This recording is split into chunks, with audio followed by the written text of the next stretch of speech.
Yeah, it's just hanging by a thread here. Paradox with a very quick kill, but then completely negated by Camaragod, who's able to get the Rocket Barrage. Just a swap there, 5v5 as we enter over. Oh my god, they weren't on the point! Paranoia! Oh my god. They take the second round because Aspire wasn't on the point. That's ridiculous. How did they not engage that? No, you can't. If Aspire loses this next round, they're gonna be playing themselves above that one. Oh, let's break it down!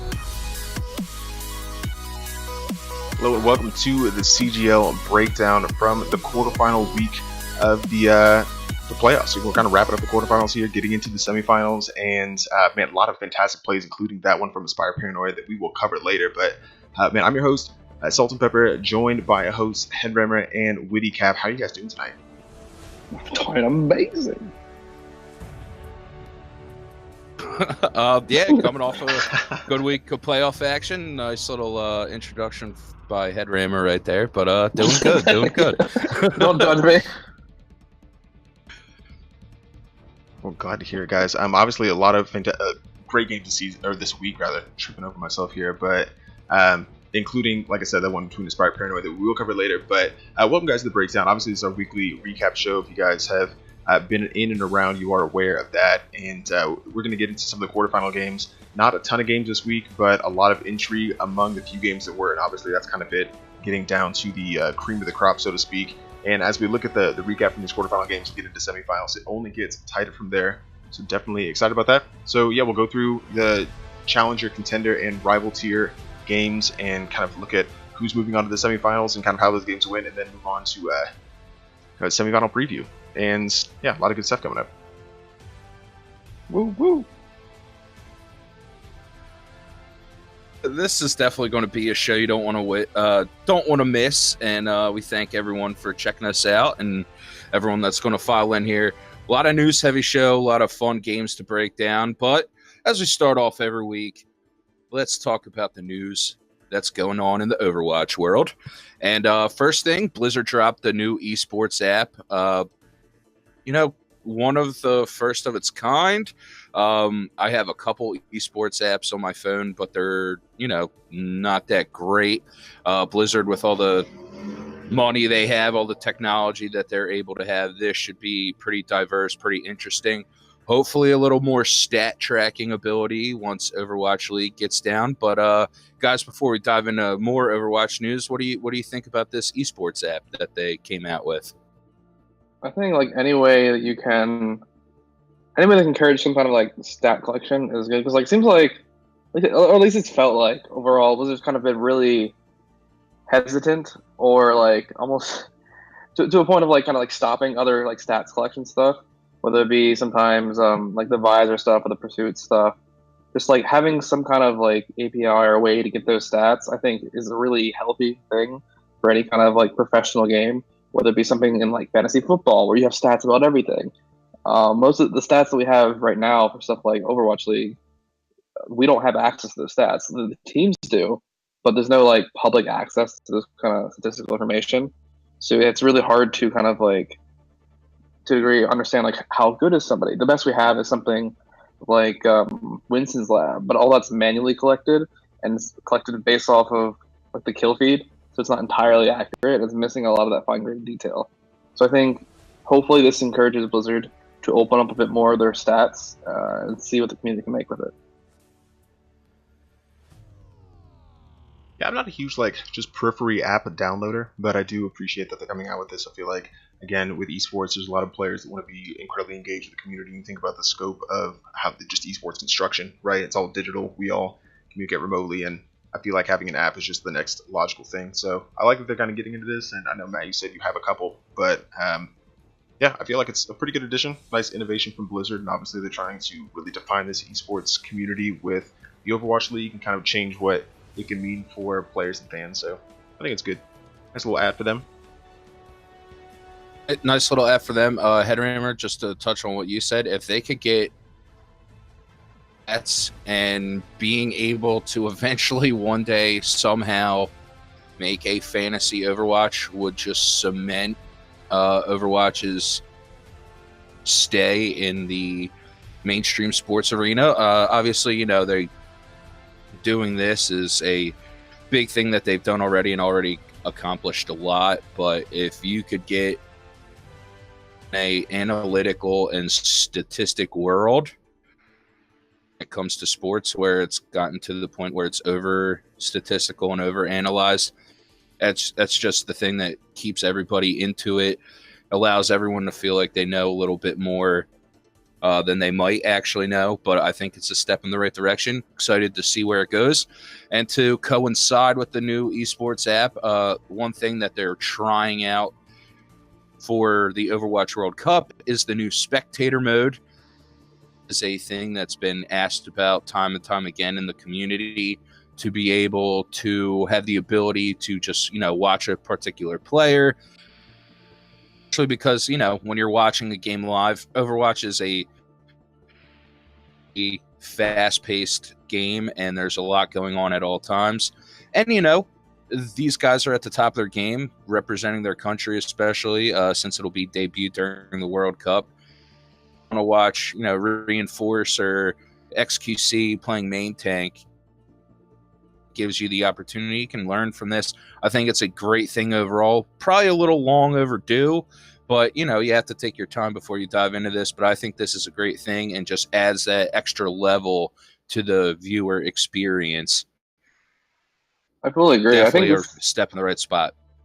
I think this will be really, really neat because there's some roles in broadcast Overwatch that you don't really see as much of. Like maybe you're a support player and you really want to see some of the support point of views from professional players. Most of the time, the DPS and the tanks kind of get the flashy camera on them all the time because of it's easier to follow what's happening. They're usually making more of a visible impact. Kind of allows you to pick and choose what you want. But at the same time, they've also mentioned that this is kind of also a beta test for the new in-game replay system. So you can they mentioned about be able to go through and kind of re-watch your games from any point of view, and almost it's like you could recam a game you're having. So maybe you didn't like how you originally recorded, you can go back and recam something you missed originally. So that, even I actually think for us, this could be a huge thing, allowing us to explore a lot of different options for broadcasting, even our games, or be able to go back and say maybe we missed something in the original broadcast, which never happens because our casters and spectators are perfect Every time. But yeah, absolutely, 100%, never made a mistake. But it allows us to go back. So maybe once we're showing the breakdown, we're like, oh darn, we missed that really cool view. We can go back and recam it and just get the feature that one big play. I think it has a lot of potential to be pretty dang awesome. Yeah, absolutely. And again, getting that curated experience. It's kind of different, with esports. If you go to a kind of traditional sport, you're there, you kind of feel all the environment, but it gives the same kind of dimension, I think, to the sport in its own way for viewers to just watch on Twitch, right? And so I think it's kind of cool. I think the spectator mode, I hope that kind of branches out to the rest of everything. It's you said it's in beta right now, so hopefully that branches out after the Overwatch World Cup and extends further to Overwatch League. And yeah, should be. I'm pretty excited about it. You're exactly right. Obviously, we miss some things as casters, and that happens anywhere, even in the Overwatch League when they've got cameras on everybody. Usually they can pull replays, but for spectators, we're kind of at the mercy of the camera operator. So, yeah, I think it's cool. I really like it. For sure. Other things, Overwatch League related, Toronto announced their team, the Toronto Defiant. Logo looks pretty cool. Color scheme looks pretty cool. Shot down that little 4chan leak about the Venom or whatever they were supposed to be. What do you guys think about this? And we'll talk about this all lumped together. We're going to get into, an Atlanta roster announcement. But first, what are the thoughts on Toronto? Do you like the colors? Do you like the name? I think the Toronto expectations for them. I think the Toronto one looked pretty. They had kind of a big roster reveal thing where they started announcing a few players. I think that was the roster I believe that was announced at the end of a Smash tournament. I think they announced 2 players, Envy and Neko, I believe. I think it would be pretty cool because there's a lot of players that people have liked, but maybe didn't get the opportunity to shine as much as they wanted to. Because Envy was really big in the beginning of the season. They talked about the huge tank duo between him and Fate. But then ended up getting Space, and Space kind of took over from then. So I think no one ever really doubted his ability on tank. So I think it'll be really cool to see him come back. And Neko, even Neko, I saw him kind of referred to as like he was one of those people that was like, Jonak was obviously the star Zenyatta, but always thought Neko was a really, really good Zen because he always put up fantastic stats. So I think the brand idea looks really cool. I think they're doing a lot of the way they're doing the reveal kind of reminds me a lot of like how NYXL did their videos. But I'm excited to see more from them. Yeah, and I know I've been really excited about a lot of the brand reveals, and they've been a little bit kind of just slow in coming out. I've been a little bit impatient, but I do like this logo. I think I like Atlantis a little bit more, just out of the two that have come out so far, but I like the color scheme, and I think it's cool. But yeah, that like kind of off-white crimson that Atlantis running is still kind of a favorite for me. I like that, the dark gray they have in their logo. Toronto, like you said, kind of hyped this up a little bit, and they have the same kind of hype video come out for their release. And again, it's just pretty cool. I'm excited to see the rest of the teams, and yeah, it's just gonna be difficult. Every year, like, I'm a huge Premier League fan, and there's new kits that are released every year. It's the same kind of thing. I'm just waiting for all the branding, and it's killing me. Yeah, a few more teams still awaiting to make that branding announcement, and I'm with you, Sultan. The branding, the jerseys, the skins, all of this is almost the most exciting part. Yeah, all the prep. All the prep, all the... It doesn't really determine who wins or loses, is what the fans really care about. But with trying to steal the thunder a little bit away from Toronto, the previously mentioned Atlanta Reign announced that America and Overwatch's favorite Torbjorn will be joining that Atlanta Reign roster. That is the one and only Defran. Mixed feelings about this guy. Entertaining streams. Had his whole little issue where he left the game for a little bit, came back, was throwing, blah, blah, blah. Watch him play, him on DPS or whatever role he wants to play. He seems to just give greatness. So a big name player for a new team, which is, might not always be the best thing to do, but it gets your name out there, gets your brand out there.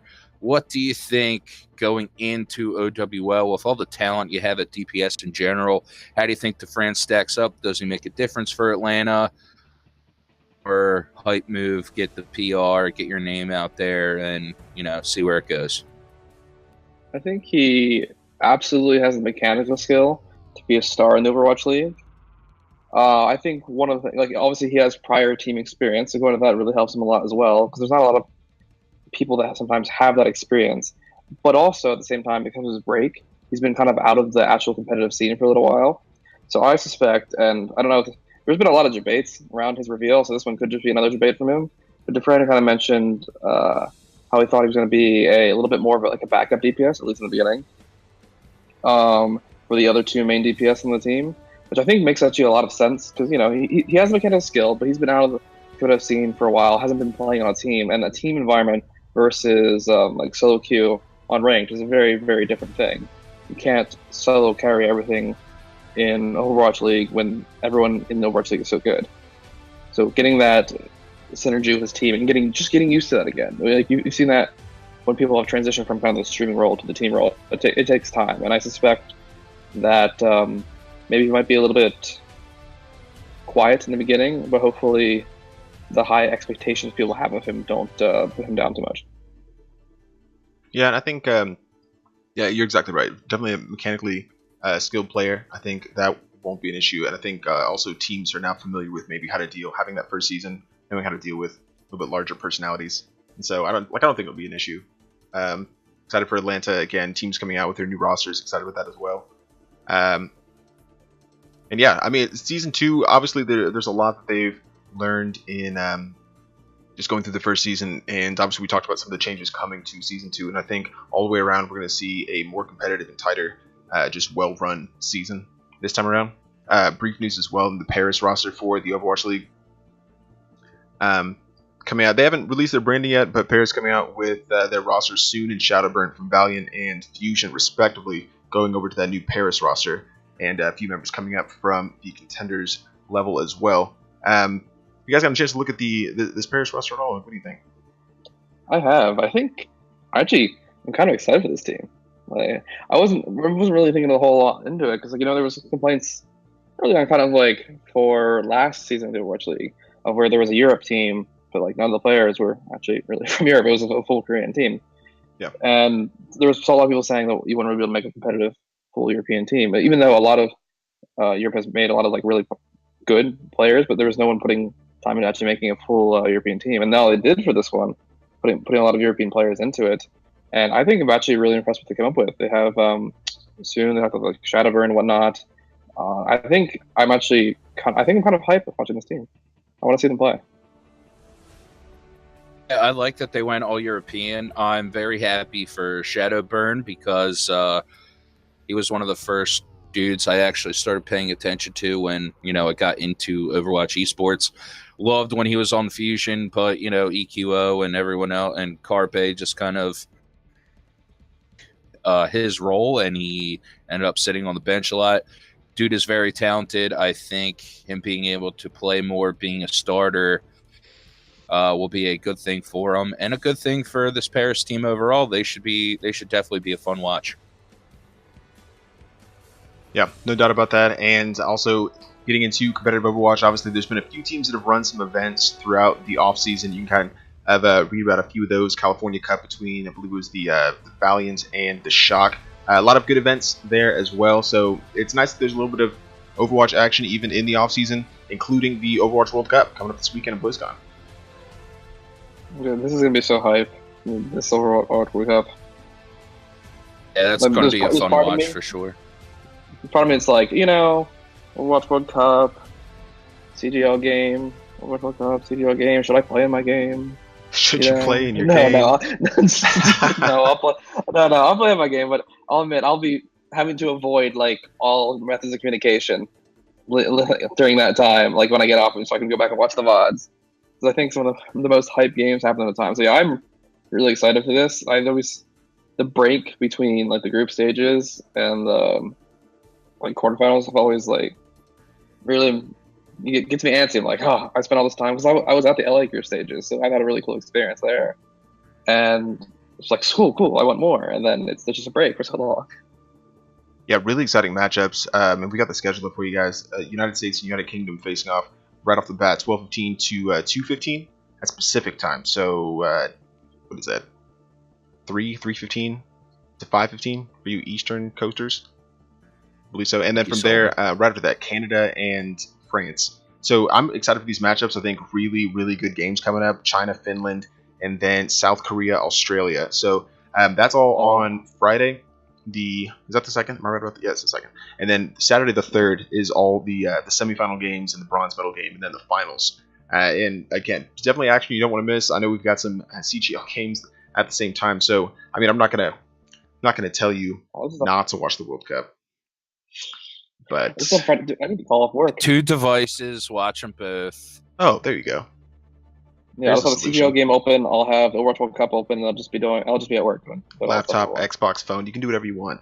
Yeah. Get all the content you options. Want. Just make sure you just learn how to do the whole splitting your eyes back and forth. One eye, one screen, one eye, the other. That's perfect. Yeah, problem solved. So yeah, Overwatch World Cup definitely exciting, and I think. Man, yeah, it should be some good stuff. And honestly, just as an aside, that Sombra skin at BlizzCon, I'm so upset that I won't be able to get that. I completely forgot about that. Do you need like the Blizzard e-ticket for that, or can you just get it? I don't know how that works. Honestly, I've never been, so I couldn't tell you. But yeah, the Demon Hunter skin is so cool. But yeah, exciting news, guys. Now that we kind of capped off this Overwatch news season 6, a lot of exciting changes coming. Matt, what can you tell us about the upcoming season of CGL, man? Things are going to be a little bit of change in here, boys and girls, but competitive and better landscape. So I don't miss anything here. Yeah, you Sorry gotta build about the that. suspense. I just want to make Gotta sure build I the have suspense, make everything people right. wait Gotta for it. build the suspense. Dun, dun, dun. We need to do like a drum roll. All right.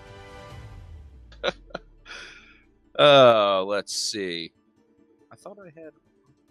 I have a graphic. Do Terrible at you want me this. to put up the graphic? I'll just Consultant, help a brother out here. I All thought right. I had everything written Here we go. down. Here we go, guys. The season 6 breakdown, and this is again, we kind of went back and forth about this for a while, and we're trying to decide exactly how to do it. We want to keep the same ranges, but we do want to limit the tiers or the player caps, specifically try and keep the tiers a little bit tighter. And I think this is really going to help lead to the competition. This is kind of the basic information. We'll get into what a lot of this means here in a second. But the team average maximum for the lowest tier, currently Carbon, and middle will change some of the tier names. So for the time being, just these 5 tiers. 2,500 team average maximum and 2,700 player SR cap at the start of the season. So obviously we don't want to punish any growth from any players. Players are going to improve throughout the course of the season. We completely understand that, and that's going to happen. But as you register your team, be conscientious of the 2,700 player SR cap. I know this is gonna kind of mix up some teams, and that is going to happen. You know, you have the opportunity and a lot of time to be able to move up to a higher tier should you want to do that. But recognize that this is kind of the parameters we're setting, so you can prepare for that. In tier 2, the 3,000 team average maximum. This is a 3,200 player SR cap. Again, just kind of keep that a little bit tighter. That pattern will follow up all the way through into tier 5, where you hit 4,000 plus teams and no player cap, obviously, at the current champion tier. So hopefully that kind of clears up some of the confusion. I know there's some greater details about that. Matt, were you able to find your notes on that? Weren't able to find my notes, but I do know things off the top of my head. We will be pushing the season back a week or around that January 14th to 21st period, using SRs off of season 13. That way we can get everything as accurate as possible going in to the next season. Captains the opportunity to kind of start planning for what tier they want to be in, what kind of roster they want to build. Just, watching. Maybe do you guys want to stay a team? Are you going to grind comp in the next season to, that way you can assure all of you guys stay together? Because I know some teams have been around for a while, but this is going to increase the competition, increase everything. It's going to be a better product, more fun games for you guys. It's going to be awesome. I just want to say also, additionally, the team averages, the way it's calculated is changing slightly. Currently, right now, your team average is based off of the top highest 8 SRs on your team. We're changing that to narrow it a little bit more to the top 6. Yeah, and I think, again, that's just another effort to kind of tighten up and make SRs more accurate. I know that we got a lot of feedback from the captains throughout the season about the accuracy given the structure of registration, just to make sure that all the SRs are as accurate as they can be throughout the course of the season. Again, we don't want to punish players that are improving throughout the season, so, should you climb, that's not, like, we recognize that happens, but just be conscientious of the registration, guys, and I think that it's going to lead to really tight games. I know that this season has been pretty tight with some of the records you see in some of those challenger and contender tiers, but ultimately, I think it's going to lead to just kind of fewer teams dropping and more people being involved, being engaged, and I think it's good swaps. Yeah, just driving that competition with each other, making sure teams are on similar playing fields. Yeah. But Sultan, you touched on sign-up process. Captains are going to have to take screenshots of the players with the season 13 highs, and it's to be submitted on their main account. There is now a level requirement, which is level 200 minimum, but there are case-by-case exceptions. And some people are new to the game and got in a competitive setting. They're good. Well, you want to be on their team. That's great. Will be case-by-case exceptions, and that sign-up period going to last a few days to get everything full, and we're going to allow teams, if we get 20 teams that sign up for a particular tier, and we have to, kind of keep everything balanced in general. early signups in, let everyone else go into that, waiting sale, waiting period type of thing, because teams will fall out. Teams will go in, sign up together, but end up falling apart after, a practice or two. So we're going to keep the communication open when it comes to sign up time and, how much time you have, the period you have after. But specifically, remember the level requirement of 200 on your main account with the picture of the season 13 high. Keep everything together. That way we can make things as balanced and as organized for every player and every team going into the next season. Yeah, and again, just to summarize, a lot of components to that, like you mentioned, the screen caps for the season 13 high, that'll be necessary. It's going to take a little bit longer to get everybody processed, but it's going to be definitely worth it. I think that, again, the changes are going to be beneficial, and yeah, again, like you said, there's going to be a review period for some of those. If somebody that wants to play on a team is below that limit, that'll be a case by case basis. So recognize that as well. But yeah, I'm excited for season 6. I think that we're going to see even more of the competition we saw in this last season. I think that limiting the starting 6 as the SR range for the team is just another way to make sure that the teams are the SR that we have recorded is the most accurate reflection of the team that's playing, to make sure that everybody has the opportunity at a high level of competition. So yeah, I think we just about covered it, guys. That's season 6, man. I'm so excited. It's a little far away, but Yeah, and don't worry that you're thinking that absolutely nothing. While the actual main season might be starting a little while off, the entire period in between there is not going to be dull. There will be events, things happening, and stuff upcoming. I think actually Matt has stuff to say about that. Headrammer, you mentioned events. First off, I want to say everyone in the CGL family and CGL community is excited for the Extra Life event this Saturday, November 3rd. And you know what? We've done it twice before. They've been 24-hour streams. This Saturday, November 3rd, the third CGL Extra Life will be 25 hours because of daylight savings time, there will be that extra hour because, of course, spring forward, fall back. So that's going to be. That's happening this weekend? Is this weekend? Third was still a week or two away, but no, tomorrow is Halloween, and this Saturday is the Extra Life stream. So everyone get a lot of energy drinks. I don't know what you need. Get ready, buckle in. There's going to be a lot of fun events for that. Also, November 17th, that's 2 Saturdays after the Extra Life event, we will have the All-Star Showdown, as we want to call it. There will be an All-Star game for each tier, so that's going to be very exciting to watch. Also, trying to make a stamp and put our name out there in the good old European scene, we will have an Xbox European Grandmaster Showcase on December 8th.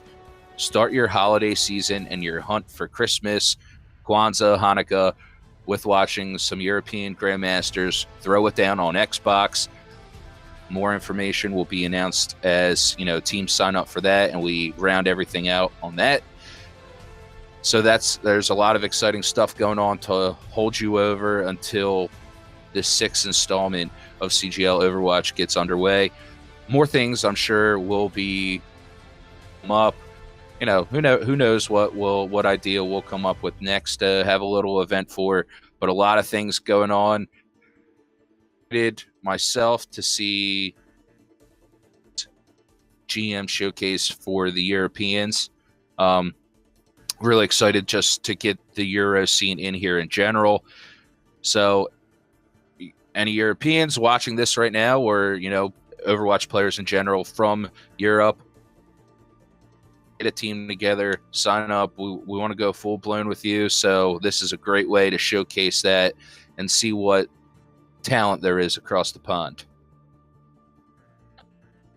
For sure. We're putting tons of effort into growing our presence there. So be on the lookout.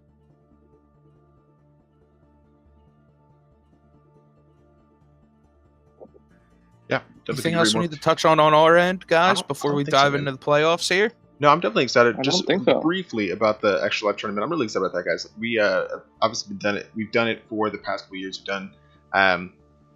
It's just been a really good opportunity. I know I've talked about it a little bit on the breakdown before, but definitely come out for that. The stream is fantastic. We've got some events planned. Really excited for it, and it does benefit Children's Miracle Network hospitals.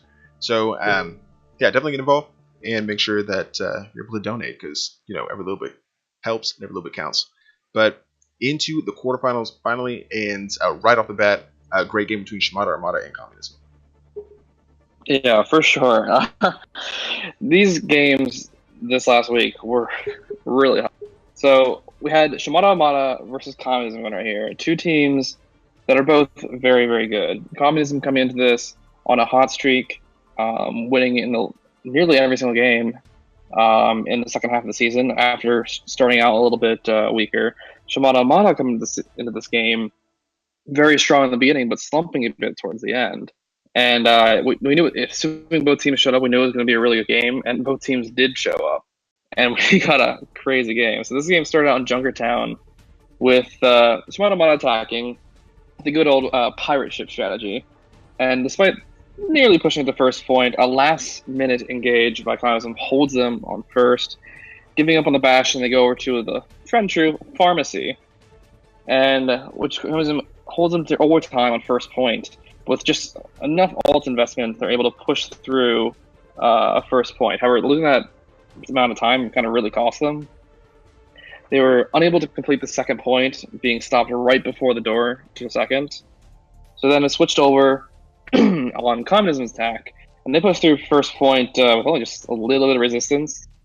And despite overextending on the defense, Shimada was able to get a bit of a hold on second point. However, next fight, though, it's really hard to kind of compete against an EMP combo where Communism invests their EMP, bends the blade, just lets loose their ultimates, and pretty much wipes Shimada Armada. And on second point, you really only need about one big team fight win to kind of cap second point. That's pretty much exactly what happened. Communism pushed forward towards the Shimada Armada spawn, to not allow them to contest them getting the second, and then they get to the point right before second where Shimada Armada was stopped. They take it and win Junkertown, putting Communism up 1-0 in the series. The then game goes to Blizzard World. So Blizzard World, Shimada Armada defended first this time. And things were actually looking a bit scary in the first push by Communism. However, they were able to hold, and just push after push, Shimada Armada was able to hold them while just using a minimum amount of ultimates. Their ult economy was looking very, very good. Communism seemed to be a little bit unsure of how to break this defense, kept switching back and forth between compositions, trying to find something to work. And then it got to overtime on first point, and just an explosion of ultimates happened. And, excuse me, explosion of ultimates happened. However, despite losing their Moira, Shimada Armada was able to complete a full hold on first point, which is pretty crazy on Blizzard World. And then Shimada Armada now attacked, and they only had to get a single. They fell for a few pushes, and Communism was actually able to hold them pretty well until about a minute left. However, eventually, time gets to them, the ultimates build up, and a push is able to get through, and Shimada Armada is able to take Blizzard World, bringing the series 1-1. So at this point, we know we got a game. Shimada Armada showed up, and let's get back into it. So they're going to the next game. It's Busan, the classic wild card map at this point. It's very new. We haven't seen a lot of competitive play with it. The Communism comes out pretty strong here, running Goats taking first point, and they pretty solidly stay in control at this point. And after a huge ult investment fight, they come out on this point 100-20. Second point, this time Shimada Armada comes out swinging, taking the first point and just flat out refuses to give it up. Didn't really even feel threatened that much at all. So Shimada Armada takes this one 100-0. So we go to a third point on Busan. And Shimada Armada caps early, but loses the kind of long fight. And so Communism is able to recap it pretty quickly. And this point was absolutely crazy. It flips back and forth, over and over until it's on 99-99, where Shimada Armada caps it and keeps it and wins, bringing Shimada Armada up 2-1 in the series. Then we go to Horizon. So Communism defends first this time and is able to hold Shimada Armada back push after push, and is actually able to full hold them just what Shimada Armada did to them on Blizzard World, except on Horizon, with no ticks. So now Shimada Armada has to defend against Communism for so long, And at one point, it even gets to the point where like you have 2v1 on the point, the defense attackers. But because it gets to this, and the defensive spawns are so far away, they are able to use their numbers advantage from their spawns and push forward and take the tick with just 10 seconds left, making the series 2-2. And now we have to go to a fifth map, our tiebreaker point of Nepal. So Shimano starts out absolutely huge here. They take the first control point with ease and hold it after a few waves pushes until 99%. And then basically the impossible happens. So Incredible Hero, who's the Reinhardt on Communism's side. Remember, Shimano is at 99% at this point, and Communism has 0%. The supports have stalled for a while, being the only ones left on the point. They've died, and now Incredible Hero is the only one left on the point. He drops his Shatter on Shimada, kills 4 people by himself, and lives just long enough for his team to come back, and they take the point with them at 0 and 99. So then next fight, Such a bananas play. Communism. Sorry, it's a bananas play. We'll see it later. That was an amazing shatter. Oh, But I'm sorry. Absolutely. And then the next fight, Communism again loses 3 people. So yeah, again, they're down so many people. And a big visor from HW kills 4 people, and they hold again. So consistently, they're down in these fights, and they keep bringing them back. And they're actually able to bring it from 0 on their side to 100% and cap that point. And just absolutely crazy. So then it goes on to the next point, and the Communism is able to take the first point, get to about 60% or so. And Shimada is able to take it back, but not without investing nearly every single ult they have. And now Communism has this ultimate advantage, so they're able to come in, win this next fight, and the next fight is just an explosion of ults from them. And Communism is able to hold and win this match 3-2, and just one that went the distance. It was an absolutely insane match to watch. Yeah, exceptional performance there from Communism. They do advance to play the 2 seed in the rival tier. That'll be Kinetics. That game already scheduled. It'll be Friday, 8 p.m. Eastern on Really Neat's channel, so definitely go and check that out. Should be a really good match. Kinetics looking good this season. Communism obviously showing they came to play. And you mentioned how Shimada Armada started out the season so strongly, and then the last half of the season really struggled. And Communism, the exact opposite, coming in with momentum, able to take the win there, and they advance in the playoffs. So should be a really good matchup between Communism and Kinetics. For sure. Yeah, the other side of the rival tier sees Paranoia and Aspire. And first of all, it was really enjoyable to be able to cast this game and basically explain for 2 hours exactly how wrong I've been about my favoritism for Aspire going into this game. I know I mentioned on the breakdown last week that they were my favorites to win the rival tier, and Paranoia had other ideas. Coming off the wildcard game with no break between the regular season and the playoffs, they come out, beat Ironclad 3-1 in Lijiang, then come out directly into Junkertown and topple an Aspire team that looked very strong throughout the season. And it was actually kind of a difficult push for them. They were able to get a Dragon Strike right there towards the end in overtime on the first map, ended up going on after momentum in the second section to cap the map, and then a solid defense from them would see them hold off Aspire to take the first lead in the series. Exact opposite though, team switch sides on Blizzard World. You see Paranoia come out and defend kind of okay, and they're defending, and Aspire just continuing to push. Same kind of situation, get down to the very last gasp, last team fight there towards the 3rd checkpoint, and it's Aspire that comes out on top this time. And like you said in the previous game, the Shimada Armada Communism game, as soon as it goes 1-1, now you know it's a game. I think we already knew the 6 seed coming in against the 3 seed Aspire that Paranoia would be able to, just getting the first win on Junkertown, it already started looking a little interesting.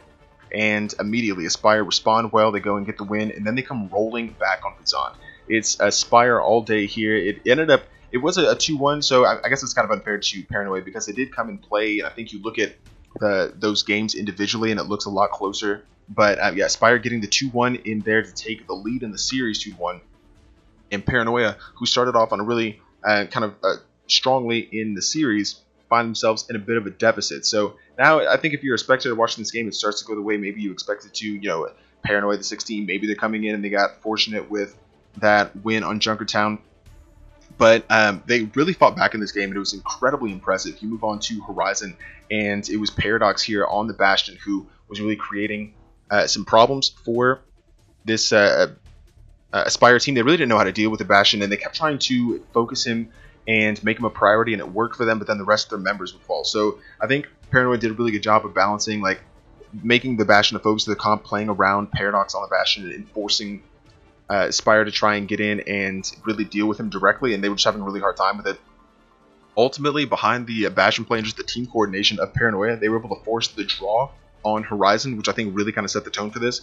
They only needed a single tick. You can kind of see here a Rocket Barrage helped Paranoia out significantly, but they only needed a single tick there and weren't quite able to get it. So now we go 2-1 to Nepal. And this time it's Paranoia coming right back. Very strong on control points. We saw them play well but lose on Bazan, and then obviously they got the win on Lijiang. They're still using Paradox here on the Bastion incredibly effectively, and they're able to take Nepal to tie up the series. Now we go to a 6th game because we've already played the 5 maps. And it's Paranoia coming directly back through. It's Aspire, I think, actually right off the bat. I think they have the advantage here. In the first round, they get the first win, and it starts looking really good for them. A crazy mishap that I think you guys saw at the beginning of the breakdown completely changed the tide of this fight. Aspire had an opportunity to contest the point in double overtime and didn't get there quickly enough. They didn't get onto the point at all and just let time expire. 1-1 going to the very last round, and Paranoia able to come through very convincingly and get the win over the 3-seed Aspire. Complete upset, and it was a thriller from top to bottom. An amazing game all the way around, and it was a pleasure to cast, and I've never been so happy to be so wrong in my life. You're giving me a hard time. Oh, yeah. I mean, the emotional effects of that game lingered well after the game ended. I honestly had to like sit down for a little bit, rethink my life, and just like let the. I got kind of invested in that game because I was casting it with you, and I just had to like let the stress come out of me because I was fully invested. Yeah, just it was a crazy game, and it's one of those that again I'm gonna live with you. I came into it and I thought that Aspire, very strong team throughout the regular season. I thought they would come through and it'd be maybe a 3-0, it'd be short cast, done and done, and just to see Paranoia's response and their cohesion as a team, their just target focus, it was really enjoyable to watch, and I'm excited to see what this Paranoia has Paranoia team has against the Trash Cans, the number 1 seed. Looking at the bracket here for the rival tier playoffs, again, I have Communism getting the win there. They'll play Kinetics. That'll be this week. Game scheduled for Friday already. Paranoia, the Trash Cans. Still trying to figure things out, but we'll get that to you. And then the finals start November 5th for all tiers. And man, you thought the regular season games were exciting with a lot of the teams finishing in the 5-3, 4-4 range, incredibly tight. But these playoffs have narrowed the margin even further. And I've just, as we keep getting through these rounds, like the finals are going to be absolutely bananas. This was an impressive win from Paranoia. Them for getting into the playoffs and then defeating a very hot Aspire team. The flat-out effort on Oasis, especially after Aspire kind of had that mental lapse moment. Paranoia kept the momentum on them, rolled over, and got that win. Going into this game against the Trash Cans is that 6-map battle, that 6-map war that they had with Aspire. Did that mentally take them out of it for this game against the 1 seed? We've seen lower seeds about CGL make a deep run in the playoffs. It's going to be a very interesting game, and I want to see if Paranoia still has gas left in the tank to see if they can get another upset and ride that into the finals. Yeah, and you bring up a valid point. The just the amount of time that Paranoia's had. Like I said, they didn't get the break. And we kind of talked to Steven in the post game after that game, and I think he kind of viewed it as it was a little bit of a disadvantage, but they were able to kind of keep the momentum going and stay fresh where other teams may have they weren't setting up scrimmages or playing aggressively throughout that week break during the wild card round. That maybe not quite as fresh, and obviously till mid game starts to set in. That game was 2.5 hours long, so you start getting to that final Oasis game, the Nepal game, and it just comes down to which team and which players have the mental fortitude to endure a long series after playing mostly best of threes up until this point throughout the regular season.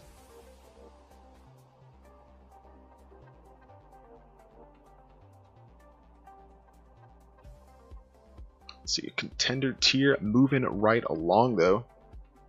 Want to dive right in? Yeah, do you have any other rival tier news or notes? It's no, just you touched on it. Mental fortitude.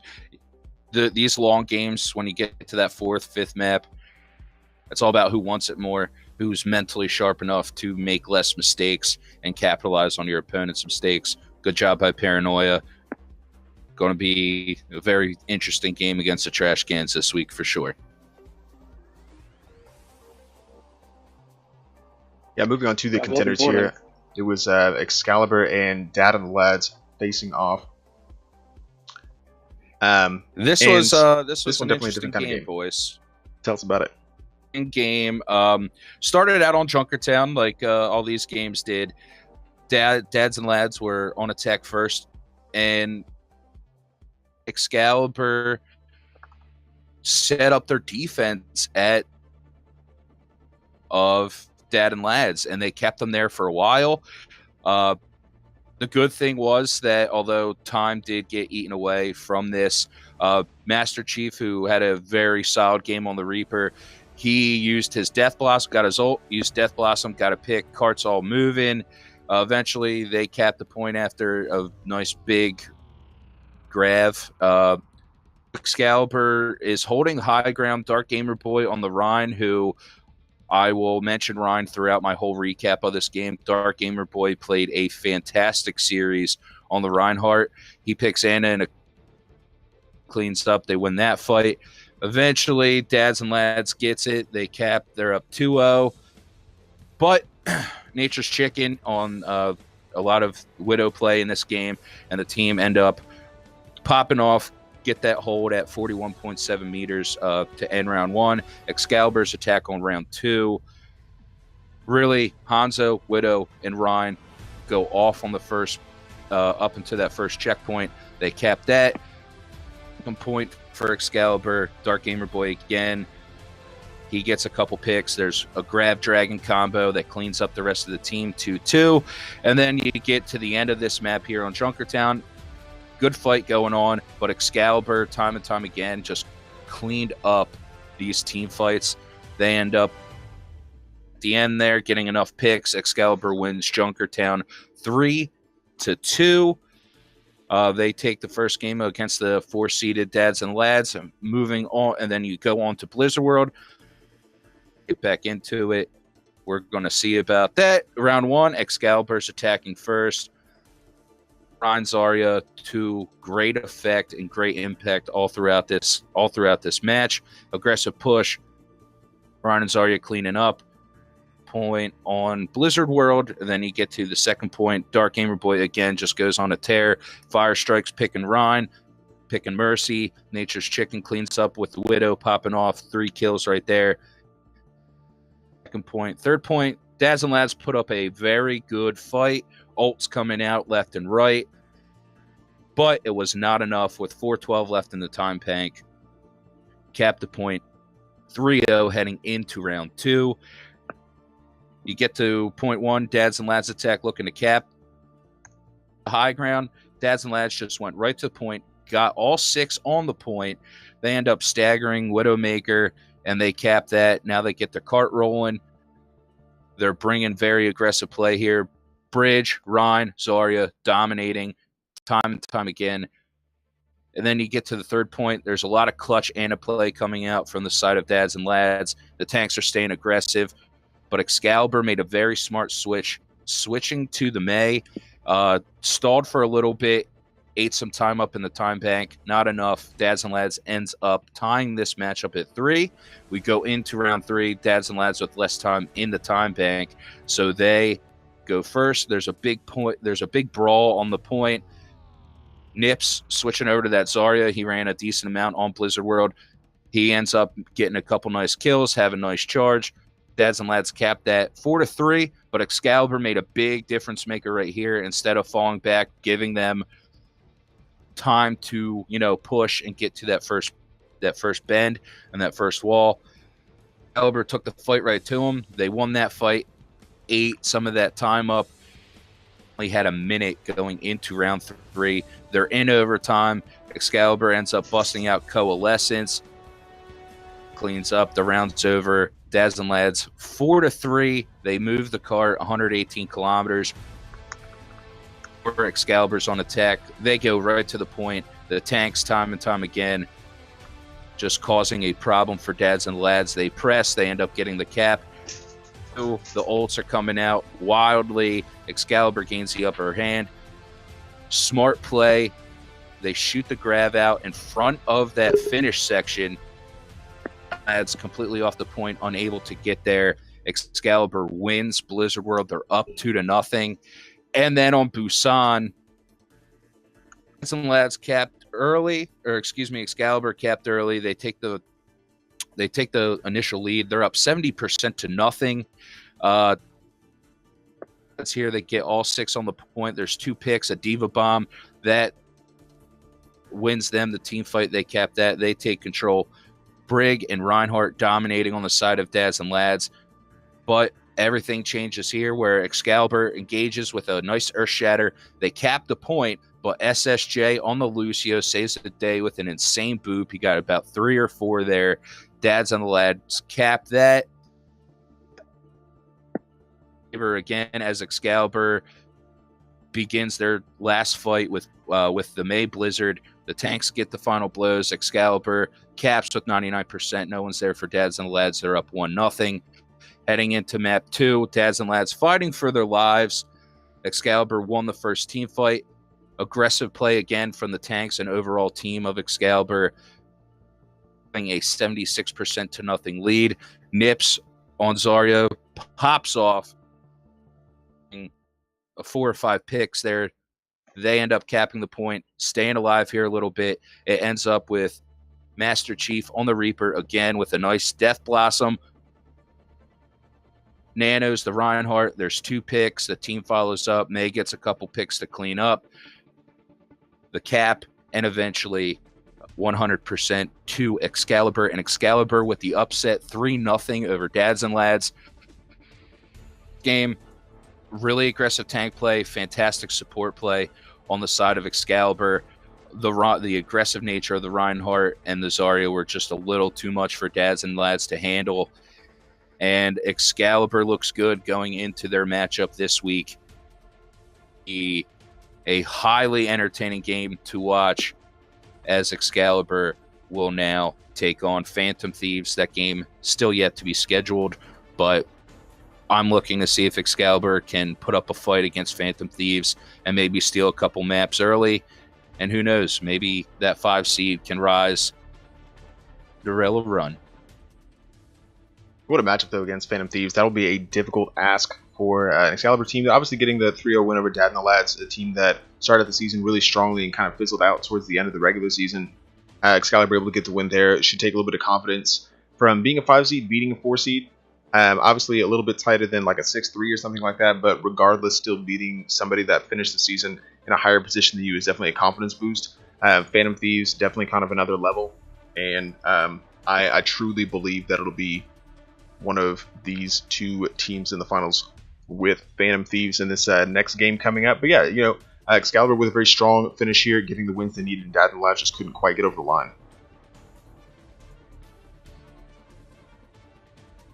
Yeah, you're right about that. I just really think I haven't seen tanks play and aggressively, especially in Challenger. You don't see that too often.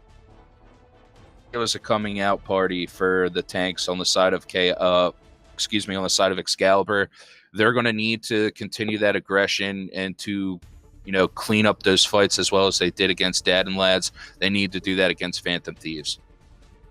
Yeah, I think some strong tank play throughout the playoff games in this tier. Moving on to the Boost & Co. and T-Move game. This one, a lot of fun to watch. It was a 6v3, and again, for the second time, I only made 2 strong predictions last week, and I got both of them exactly wrong.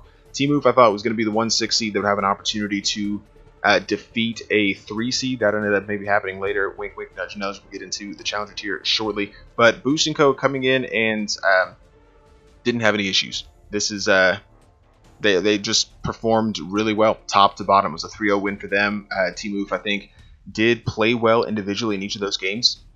Just couldn't quite get over the line, however. Like, it was T-Move, I think, here coming out very, very strongly on Junkertown and got through the first section immediately. We thought that we had a game in our hands. Boost & Co. stops him in the midsection and then advances pretty calmly to coast into the win there in the first game. Then on Blizzard World, same kind of thing. It's It's Team Move coming out strongly again, but then not able to finish. I think that ended up kind of being a theme here, is that they come out so aggressively and it starts to look really strong for them, but they can't quite get over the line. Really solid combinations, though, from Boost & Co. Saw them win this game, but the real intrigue for Boost & Co. in the win here is that they go on to face Panthera Leo in the semifinals. And this is a huge game with obviously gigantic implications because of the playoffs, but for other reasons. Panthera Leo and Boost & Co. will be playing for the third time this season. In week 1, it was Panthera Leo getting the better of their opposites. I believe it was a 2-1 win over Boost & Co. and kind of set Panthera Leo off on a very strong start to the season, where I think they went like 5 or 6 games undefeated before finally being handed their first loss. Boost & Co. coming back, galvanizing through the season, and then in week 8 with their kind of playoff seed hopes on the line, they go up toe-to-toe against Panthera Leo and get a strong 2-1 win. The intrigue there is that in that last map of the game, even though they won that 2-1, the 1 was Ilios and allowed Panthera Leo to have an additional map point that earned them the first round bye. So Boost & Co. having to fight their way to the semifinals, maybe a little bit hungrier coming into this game and definitely wanting to edge out, I don't know, maybe rivals. I don't know. Obviously the teams have played each other. They know each other. I don't know how those emotions are right now, but being able to get the series win over the course of a season against a team that you've been right up at the top of the tier with throughout the season, I think that's going to be a huge victory, and this maybe even be better than the finals for whoever wins this game. So lots to play for here, and I'm looking forward to this matchup. This is one that I'm incredibly excited about. It is already on the schedule. That'll be on CGL Overwatch on Saturday. That's 4 o'clock Eastern time. And we'll have that for you. That should be a spectacular game, so make sure you don't miss that. For sure. So, moving on to the Challenger tier. Wait, we gotta get to the contender bracket here. Make sure everybody can see. Oh, you have a fancy bracket? Yeah, Oh. we've got some fancy brackets set up specifically, for bracket-related things. All right, so for the bracket for the contender tier, guys, the obviously getting the wins. It's sorry, let me make this a little bit bigger here. Let's see. Boost & Co., like I said, beating Team Move 3-0 handily, going on to face Panthera Leo. Should be a solid game. Dad and the lads dropping Excalibur. They'll face Phantom Thieves, and then the winners in the finals, November the 5th. The game they're just exciting, man. Contender tier was one of the, like we said, one of the ones that was really tight throughout the season, and continuing here in the playoffs, should be pretty good. All right, there we go. Now you can advance to the Challenger tier. All right, and the Challenger tier. Don't worry, I didn't think about you no matter how much Salton doesn't want me to talk about the Challenger tier. Going on for the first game, we got Drunken Shamanic Clan versus Don't Go Breaking Reinhardt.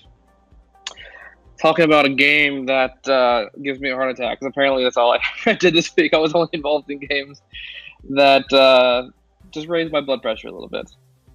So starting on Junkertown here, Don't Go Breaking Reinhardt starts out attacking, pushes it around halfway at first until they get stopped by some quick picks by DSC. Noviak, and I'm nearly probably 100% sure I'm pronouncing that wrong, on the side of Drunken Shamanic Clan. Just he's kind of popping off, honestly, here in the beginning. Especially during a fight where Don't Go Breaking Reinhardt uses 3 ults to kill like one person, and then they still lose the fight. So, however, very soon after, a huge shatter from Don't Go Breaking Reinhardt ends up killing 3 people and able to push it to the end of first. However, a late contest for Drunken Shamanic Clan goes wrong as they push in one at a time and get picked off, causing an absolutely huge set. And because of that, they push through most of second, but get stopped pretty hard before capping second. And this lack of time really doesn't have that many pushes left because they took so long to cap first point. So then they fail to cap second and get held there right before second. Actually pretty similar to where then Drunken Shamanic Clan gets to attack. So they'd actually attack first point really fast. I don't think they lost a single fight there in the beginning. It was just one fight win and then push forward. And then leads into second point where a massive 4K bomb from on the way pretty much like single-handedly allows them to take the point. It kills 4 people, and there's almost no way you're winning a 2v6 battle right there. And they win. So Drunken Shamanic Clan up 1-0 in the series after Junkertown. Head over to Blizzard World, where Don't Go Breaking Reinhardt defends first here, and after almost Drunken Shimano Clan was able to take the first off the back of overextension, though it did take him quite a little while there. Drunken Shimano Clan then takes second point with absolute ease and just continues the march on a third. I don't think there was really almost any contestation on the way to second point. So they get in the third point. They kind of get caught up in the third point, despite their earlier pushings being really fast. So they go into the third point with a pretty large time bank, but they're unable to cap it, even just getting just to about 2 meters left, and they're unable to cap. So now Dunkelberg Reinhardt gets to attack, and they take first point like really, really fast. So they even have more time going to second than Drunken Shimano Clan did. However, they don't really efficiently use their ult, and they kind of use them either alone, out of sync with each other, and they get held before capping second point, giving the map win to Drunken Shimano Clan, again, who's now up 2-0. Head on over to Busan. Drunken Shimano Clan comes out early, capping first, but Dunkelberg Reinhardt is able to retake and hold it for a full 100%. So Dunkelberg Reinhardt is finally starting to gain some steam, winning that point. And now, on this next point, on Busan, Dunkelberg Reinhardt comes out early, capping first, and holding it for a solid to 99%. However, in this 99% fight, it's probably one of like the longest fights I've seen in a while. And during that long fight, Dunkelberg Reinhardt loses control of the point, and then Drunken Shimano Clan just refuses to give it back to them for the rest of that map, and they keep it for the full 100% from 0. So now Busan's at 1-1. Dunkelberg Reinhardt on the third point caps first again and is able to get a respectable about like 41% or so until it flips. And Drunken Shimano Clan holds it to about 70% until they lose it and then fail to retake it against a bomb visor combination.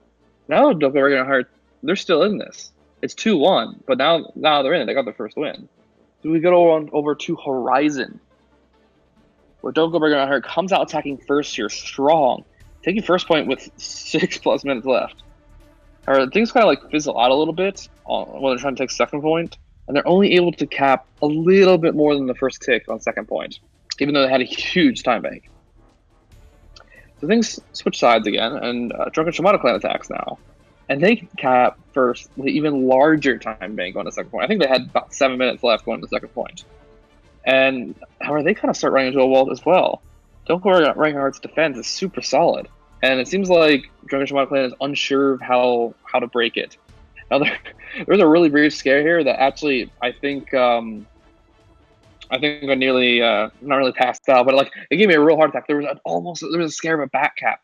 And I've never seen a back cap get so close to capping without actually capping it.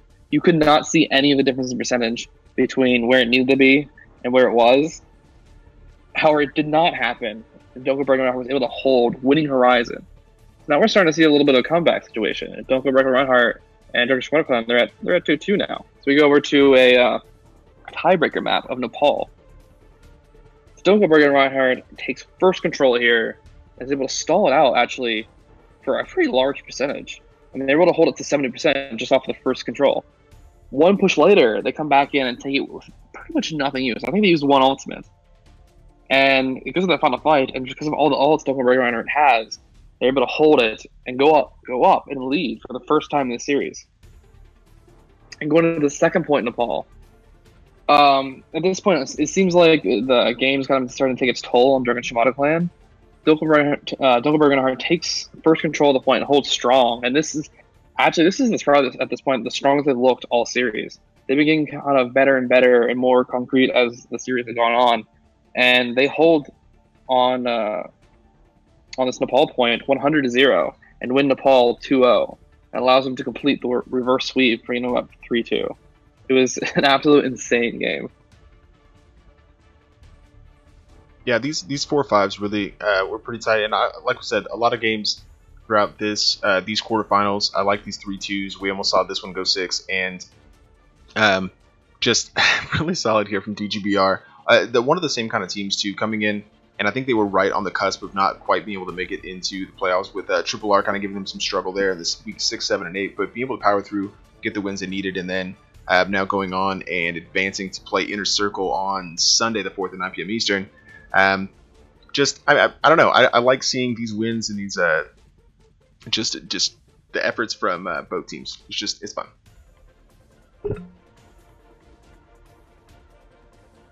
Matt, do you have any specific perspective on these two teams coming from the Challenger tier?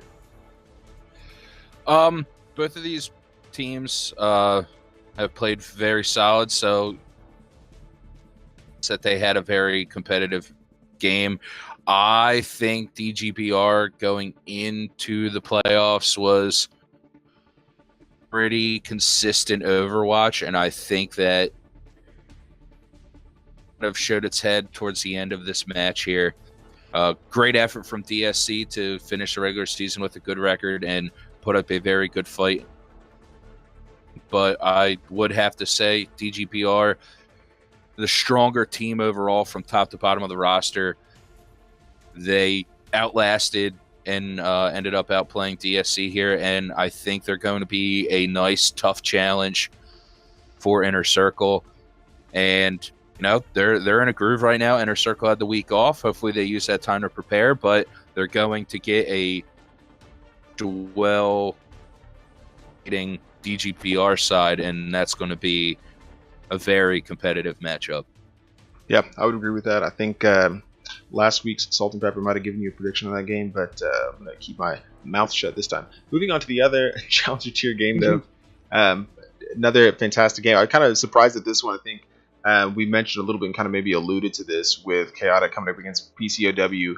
PCOW, a team that started the season undefeated until week 5 against D9, and then the two teams went completely separate directions. PCOW, to some extent, obviously they came in with a strong 3 seed, but I think it was mostly that early season success that kind of gave them that seed, and they come up against Chaotic. Heather, what did you see in this game? I actually had this game, so oh, Matt, sorry about that. What did you see in this game? Like, wait a minute. Call him audible. Chaotic on Junkertown started this match on attack. A lot of interesting plays here and a lot of big combinations with ultimates. You saw that first clip. Shatter, self-destruct blade. I know he's seems to be a popular name on the show, but Milkoy, this dude time and time again went off, especially on Junkertown. You saw he had with the Shatter and self-destruct end up getting 5 kills on that second point of Junkertown. House credit, they fought hard on Junkertown. Big grab out of Moon Gods, who was on the Zarya. He had a big grab, 5 picks, won that fight. But overall, time and time again, it just seemed that had the answers. It went to 4 rounds, so both teams capped 3-3. Round 3, PK only had 1 minute of attack time. Skate Action came through with a nice coalescence. The team followed up. Round ends. Round 4, the fight here really began with a strong push by Skate Action again with the coalescence. On the side of Chaotic, made a nice swap to Diva. Being enough, the DPS comes through. They give the tanks enough room to push in. Milkoy and Trunted clean up on Junkertown. Chaotic wins. Then you go over to Blizzard World here. Comes down to PCal's down 5v6. Pride on the Reinhardt. Pushes, shatters. Chaotic uses Transgrav. Tire, they win that fight. They're pushing, chugging along here. They get to the 4th fight, third point here. PCal close to the end, but Roos and Milkoy get kills and force PCal to retreat. Big old battle to end the round. Milkoy, a 3-piece tire. Switching over to the Junkrat. PCal ends with 83.1 meters to go. Just fell into Chaotic going on attack. They get to point 2 with 5 ults. They engage. Prime will get 2 picks. PCal up a self-destruct of their own, get a DMAC, but in overtime, Milkoy, who was on the Tracer, pops off, ends up getting the 2-2. Then point 3 of Blizzard World Dragon and self-destruct combo leads to 4 picks. Chaotic wins that. Then over to Busan. Point first, they get 3 late picks. back EMP leading to a nice 3-piece Diva Bomb. Chaotic's up 1-0 on Busan. Then on map 2, Cat first, a 3-piece Diva Bomb gives Chaotic numbers to push up to spawn. Then Peek Out battles back at the point. Chaotic at 99%, trunted with a few picks. The game ends. Overall, Chaotic wins 3-0. They get the sweep over Pekow. And my other game, my contender tier game that I broke down between Dads and Lads and Excalibur, especially on the tank side, came up big. Hands on deck to Chaotic. Their DPS came to play. They were difference makers time and time again throughout these different team fights on all 3 of the maps. And you saw time and time again able to make the most out of their ult economy and their ult usage. This game, multiple times, they were up, 3 ults to 1, 4 ults to 2, 5 ults to nothing in some situations. I think the communication on their end was better. I expected more out of Pekow, so it's a little sad to see them get swept like that. But that gives all the credit to Chaotic there. They came out ready to play. Nations really put the pressure on and ended up with the sweep. And now they get that nice shot at the 1 seed D9. That's 2 6v1 matchups in the second round of the playoffs. Always exciting to see dogs here, and especially good play from Chaotic. Really came to play and really put their name on the map here as a team to be reckoned with, and D9 cannot take them lightly. Yeah, I think you're exactly right. And actually, so we got the graphic up. I think you're right. Those are swapped. D9 will be playing Chaotic as a 1 seed. Inner Circle will be playing DGBR. So I do apologize for that. But yeah, the thing about Chaotic, and I think I kind of mentioned this on the breakdown last week, I thought that maybe their start of the season was deceptive because of the teams they played, and maybe it was some like weak opponents early on. But really impressive them getting a win over a team that, like I said, halfway through the season we thought was going to be one of these first 1 or 2 seeds up here with D9. So to see again, Pekow kind of disappoint in the second half of the season, then ultimately just bow out here against the 6 seed Chaotic. Maybe is it more about the strength of Chaotic shown, or about just how disappointing PCOW has been through the stretch? But I will say this win impressed me from Chaotic. The biggest issue that faces them now is that 2 of the 3 teams remaining in these Challenger tier semifinals, they've lost to. So it was a 3-0 defeat to Inner Circle in week 7. And then a 2-1 defeat to D9 in week 8. So I think it's Chaotic at least knows what they're getting into. They played both these teams, so should they be able to advance against D9 and say Inner Circle gets the win over DGBR, then at least they know what they're up against. DGBR able to get the win over Inner Circle, and all of a sudden it looks a little bit different. They didn't play Chaotic throughout the regular season, so that could be another exciting matchup. And obviously having both the 1 and the 2 seed out of the playoffs could make for a really interesting final. So again, interesting how each of these tiers have kind of shaped up in their playoff pictures. Like you said, having 2 different games where 6 seeds playing a 1, both with Paranoia playing Trash Cans and now Chaotic playing D9. Just really, it shows the parity, like I've said, throughout the tiers and how competitive each of the teams can be top to bottom. So yeah, again, congratulations to Chaotic for that win, and DGBR for the win they got. Semifinals of the Challenger tier should be definitely worth watching.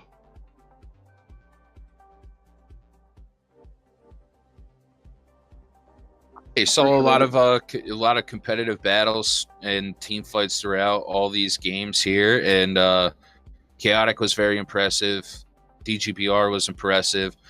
Honestly, let's be honest. Every team that won their playoff game this past week, it's an impressive play throughout. There's just so many interesting matchups in these semifinals. I think every game you could look at here has some interesting dynamic to it. You have 2 6 seeds that advanced. You have a couple teams that, were kind of middling along through the end of the season. Playoff game, maybe that was the boost that they needed to make a run here. And I'm just interested to see what these finals for each tier is going to end up being. There's a lot of good potential matchups for the finals. And overall, as a organization, as a group, that's what you want. You want the most competitive playoffs you can get. You want the most competitive finals you can get. think I know really season 3 we had a lot of wild finals for each of the tiers. Yeah. That and top that this season. There's just so many good players on these teams that are going to pop off and make big plays, and that's a fantastic thing. Well, and it's the teams that have put in the time to get to this point, and that shows throughout all tiers. Champion and Carbon tier members, we did not forget about you, but obviously a bit of a break given the size of your playoff pool. Just a couple teams. You guys, okay, we'll move on to the Champion tier here. Oh, yeah, let's do it. We'll circle it right back around to Carbon, I promise.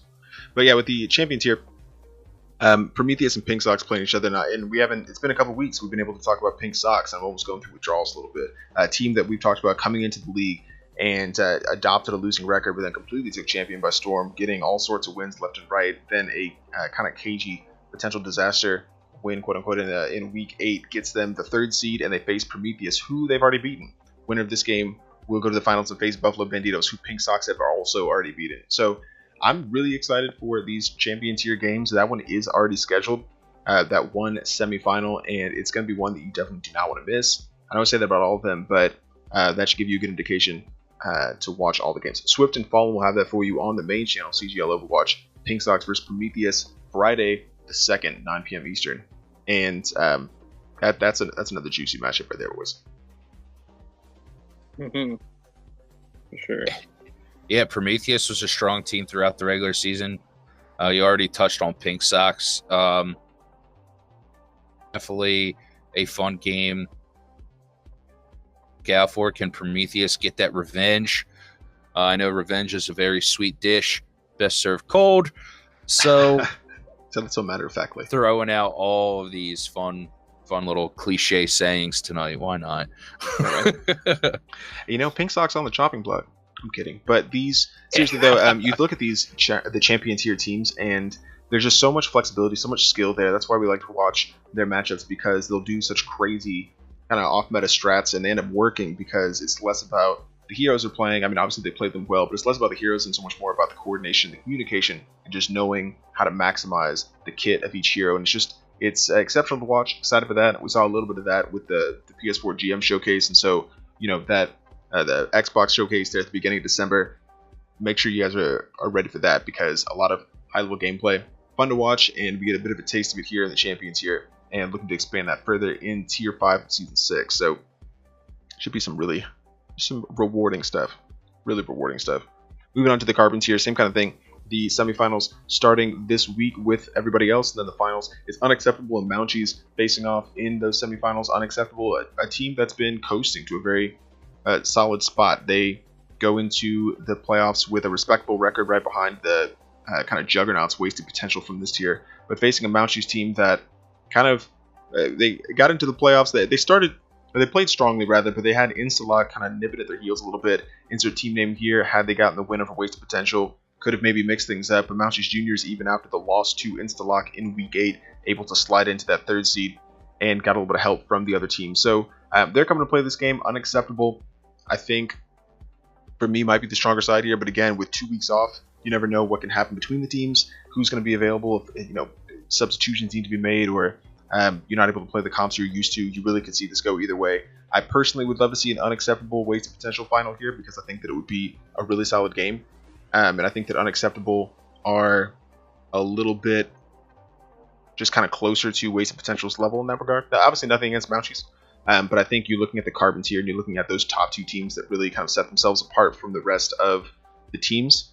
So, yeah, looking forward to that. But again, should we see another upset? I've been wrong before, and probably gonna be wrong again. This is an interesting matchup. Normally, you don't like to kind of back into the playoffs or a playoff spot in general, but they had that week off. Did they, take that time to kind of mentally reset? Hey, we lost our last game, but we're in it now. Some teams, that takes the pressure off. And, you had an opportunity to go back, watch some tape against your opponent. Unacceptable is a very strong team. Kind of with you. I think they give Wasted Potential the best shot. If unacceptable comes to play here, I think this could go all the way because that Munchie Juniors team, although their record's a little misleading, they have some good players. They've played well in some games, so they're definitely going to put up a fight. Could that go 4 to 5 maps? I think so. I do think unacceptable, stronger supports, maybe a couple, maybe a little advantage on the DPS side as well. I give them the advantage if I were to pick a team. I do think unacceptable wins that matchup, but I think it should be highly entertaining. Yeah, without a doubt. Heather, anything to add on this Carbon Gym matchup? I think so. I just know I've enjoyed seeing both these teams play every single time. Yeah, I think, like we said before, Waste Potential just playing really well. You see the ultimate combinations, and I think that, it kind of goes without saying that you see this team play out of context, and I wouldn't know they're a Carbon tier team. And I was in Carbon, right? And they're a very strong team, getting to see up close and personal firsthand. It's just top to bottom. They're a very, very strong team. Hopefully, maybe we see them advance to the Challenger tier or tier 2 in Season 6, but remains to be seen. Definitely a strong team, and one that we look forward to seeing again. But guys, drumroll please, it is about that time for the top plays. Top plays, guys. And you know what? With the competition ramping up in the playoffs, doing exactly the same thing here with the top plays. Right off the bat, Z Panther coming in. I haven't seen these yet, baby. I want to see these. Yeah, Boost & Co. Z Panther coming in, and it's kind of typical here. We'll get to see it again, but Boost & Co. coming in here, getting the win over Team Oof. Really impressive, though. Z Panther right up there with some of the best Moira play in the league, and showing you here in the Boost & Go game, able to get the win over Team Oof. This was on Buzan after it's kind of a foregone conclusion, but solid performance there. This one from Aspire and Paranoia, Constant Entity able to come in. We'll get a couple of looks at this one. They get the grab. It is in overtime on Paranoia's initial attack, and able to get a triple here that completely turned the tide of the fight. Steven on the Lucio able to stay on point long enough to keep it going, long enough for them. They get the res onto, I believe, Backside, and but Aspire was still able to get all the way through. This is it from Constant Entity's perspective, able to get directly in, right, Storm Arrow, and Paranoid would go on to cap the map and win that game. So a crucial ultimate there. Hairball coming in on the Reaper from Team Oof and Boost & Co. The Shadow comes in, completely misses, but they get the bubble on the Reaper in the back on a triple kill. Now a quad for Hairball. Would kind of get Boost & Co. Really solid defense. This is where Team Oof ended up having to stop the payload. Boost & Co. would go on to win Junkertown, but getting to that point in. This triple in the back. Not the first one. There was a couple of those from Hairball. Just it didn't matter what hero it was. Just stupid ultimates. This one from Drunken Shimada Clan and DGBR, it wouldn't be a top plays without an Optimus Bomb. This one combined really well. Right over the top. They get the EMP. Watching you'll miss it. Oh, EMP quickly, and it's a quad for Optimus. Just, again, DGBR would go on to win this, but Optimus able to sign off the rest of the season with a fantastic play. And just, I don't know. We don't see bombs like this from just about anybody else. Optimus submitting plays every week. Huge shout out to Optimus. Appreciate your contributions. Good stuff. I just love it. Yeah, and you see them coasting in. That bomb actually did help them cap this map.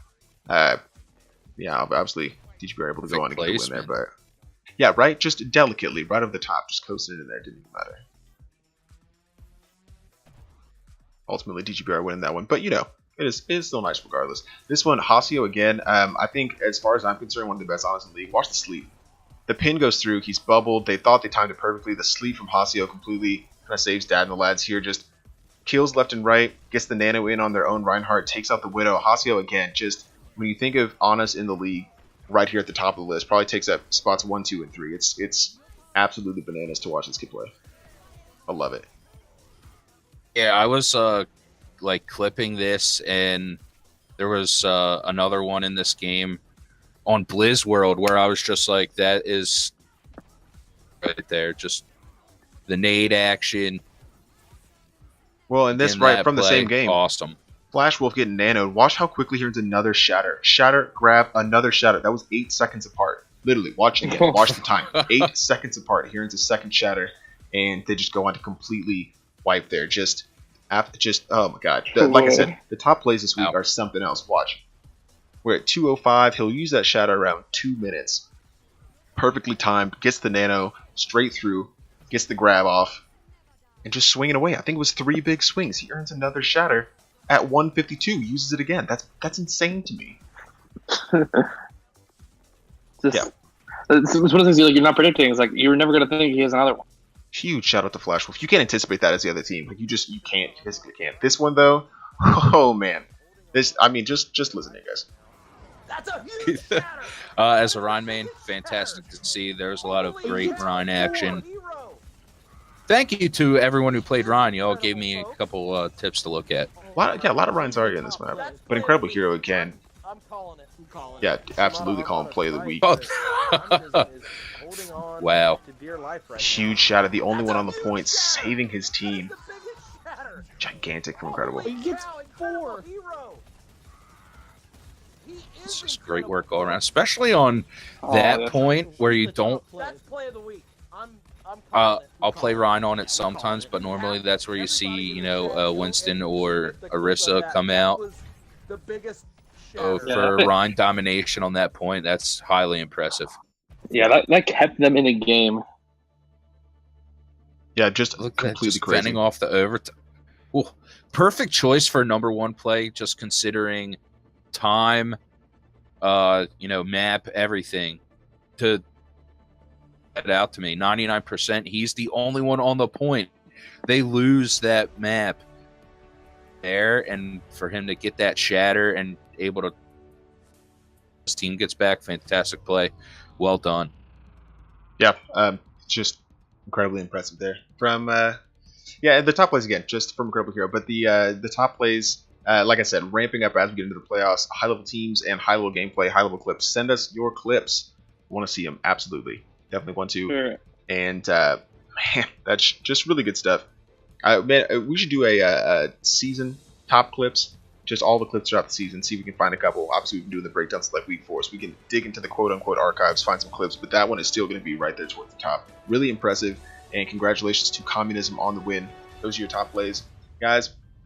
Not a lot left to cover. Getting towards the end of the breakdown, but again, a lot of games already scheduled. Join the Discord server. You can find out exactly when all those games are going down. The map pool for the semifinals: Rialto, Oasis, Hollywood, Lijiang, Dorado. So a lot of exciting matchups already. Looks like 5 games already scheduled this week. Out of the, was it 8 total, 6 total? Yeah, 1 Carbon, 1 Champion, and then semifinals, 2 semifinals for each tier. So 8 games total. We've already got 5 of them scheduled. Just a quick rundown: Kinetics and Communism on Really Neat's channel. Neat, Skate, and Corbeck will cover that game for you Friday the 2nd, 8 p.m. Eastern. Are also on Friday, just an hour later. So, I mean, again, double screens, guys. Watch both games simultaneously on the main channel. CGL Overwatch, Swift, and Fallen have the Pink Sox against Prometheus from the Champion tier, who will be playing Buffalo Banditos in the Champion tier final. Watch and find out. Contender tier, Boosting Co versus Panthera Leo, the rematch. The final to the series.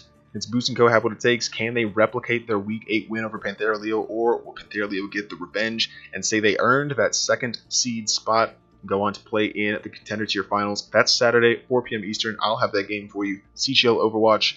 I'm so looking forward to that game. It's so far away. Saturday seems like an eternity. I'm just looking forward to it. It's going to be a great game. Rival Tier, Trash Cans, and Paranoia. It's myself again and Madrox taking that game Saturday, 9 p.m. Eastern, a little bit later. So we'll have a short break after the Boosting Co Panthera Leo and bring you some Rival Tier action on the main channel, CGL Overwatch. And the last game scheduled so far, there will be some more intermittently peppered in throughout here. Sunday, the 4th, 9:15 Eastern. It's Neat Sarge and Madrox taking on the DGBR and Inner Circle game from the Challenger tier. So a lot of really exciting games this towards the end of the week and this weekend. And definitely you do not want to miss them. If you miss any of the quarterfinal games, those can be found in the stream schedule. A few of them can be tabbed over. You can watch them on CGL Overwatch. A huge shout out to the other casters that were able to grab some of those games. Swift and Corbeck, general no-nip skate action, everybody getting in and being able to grab those. Really appreciate it. I'm trying to forget anybody. Let's see. Yeah, Neat also in there. There you go. Neat, Sarge, Blaze, and obviously you had remember. Action there. Really appreciate all the contributions, guys, and as the playoffs ramp up, and a lot of exciting changes for Season 6, a lot of off-season stuff coming up, the All-Star Game, the charity stream, the November 3rd, the GM Showcase for Xbox, the beginning of December, tons of events. CGL is blowing up, and we're really excited to have you aboard. Yeah, just a lot of fun stuff.